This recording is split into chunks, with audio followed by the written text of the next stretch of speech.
Пикет в защиту малого и среднего бизнеса прошел во Владикавказе. Представители осетинских общественных и бизнес-организаций собрались напротив обанкротившегося Банка развития региона, чтобы выразить свое недовольство деятельностью АСВ. Банк БРР признан банкротом, АСВ назначен конкурсным управляющим, и их деятельность, мягко говоря, вызывает вопросы. В 2013 году Банк развития регионов был признан несостоятельным. Вместо того, чтобы возместить ущерб вкладчикам банка-банкрота, как это должно происходить по закону, агентство страхования намерено судиться с бывшими клиентами Банка развития, обвиняя их в проведении сомнительных сделок по погашению кредитов. Руководство АСВ действует как-то из-под-воль.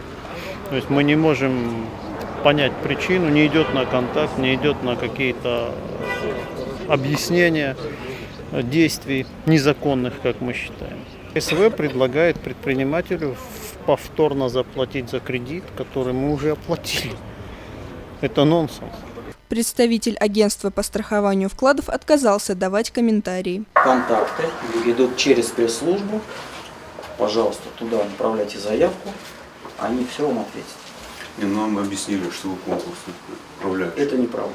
Нет, да. Нет. Тогда в каком статусе? Я представитель агентства по страхованию вкладов.